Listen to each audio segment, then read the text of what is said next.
What is library? Exact मतलब नहीं पता। चलो मैं बताती हूँ।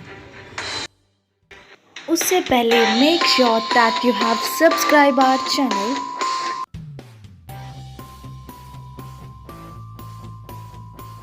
तो फ्रेंड्स, पहले के टाइम में लाइब्रेरीज़ को स्टोर हाउसेस के रूप में ही यूज़ किया जाता था और लाइब्रेरियंस को कस्टोडियंस का काम दिया जाता था।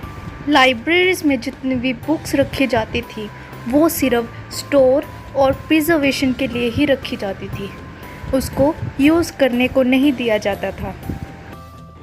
8th सेंचुरी आते आते चेन लाइब्रेरीज़ का कॉन्सेप्ट आया।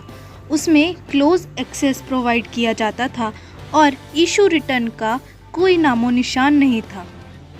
19th to 20th सेंचुरी में बहुत ही ड्रास्टिक चेंज देखने को मिला है लाइब्रेरीज़ में। कई तरह की लाइब्रेरी बिल्डिंग्स एस्टैब्लिश हुई और कई एक्टिविटीज़ लाइब्रेरीज़ में होना शुरू हो गई। आज के टाइम में 21वीं सदी में लाइब्रेरीज़ को मिरर कहा जाता है नेशंस का, और लाइब्रेरियनशिप को एक नोबल प्रोफेशन के रूप में जाना जाता है। टेक्नोलॉजी की डेवलपमेंट के साथ साथ ऑटोमेटेड एंड वर्चुअल लाइब्रेरीज़ का कॉन्सेप्ट भी उभर के आ रहा है।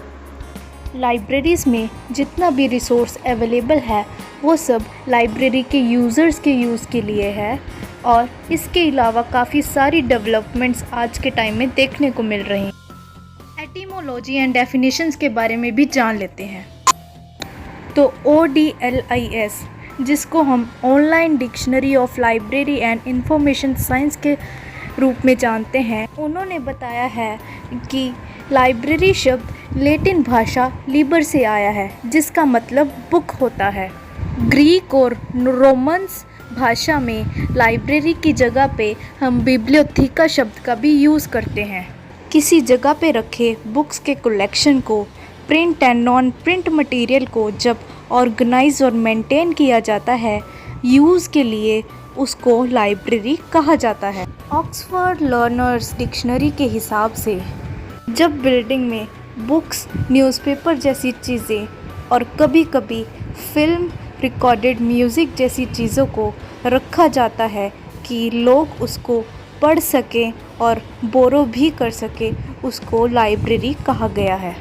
इसके बाद मरियम वेबस्टर ऑनलाइन डिक्शनरी के हिसाब से जिस जगह पर लिटरेरी, म्यूज़िकल, आर्टिस्टिक और रेफरेंस मटेरियल जैसे कि बुक्स, मैन्युस्क्रिप्ट्स, रिकॉर्डिंग और फिल्म जैसी चीज़ों को यूज़ के लिए रखा जाता है बट नॉट फॉर सेल, उसको लाइब्रेरी कहा जाता है।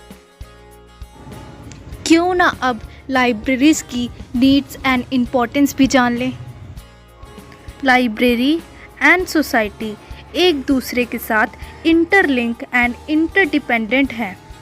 किसी सोसाइटी में अगर लाइब्रेरी नहीं है तो उसका कोई सिग्निफिकेंस नहीं होता, और अगर किसी लाइब्रेरी के आसपास कोई सोसाइटी नहीं है तो उसका कोई ओरिजिन नहीं होता।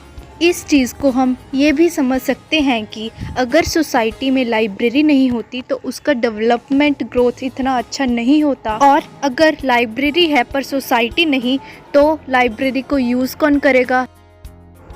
इसके बाद लाइब्रेरीज़ एक नेशन के आईने के तौर पे भी काम करती है।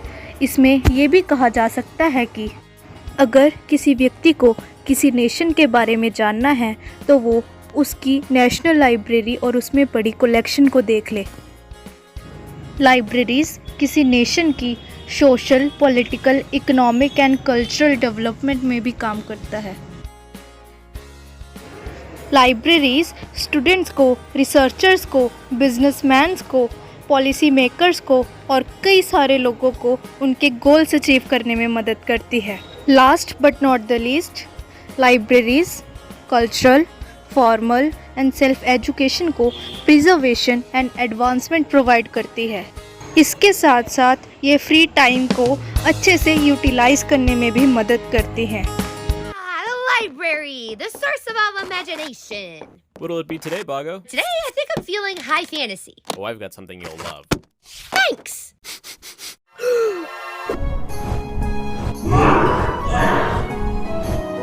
Dang, that is some high fantasy. How much? Oh, it's free. The library.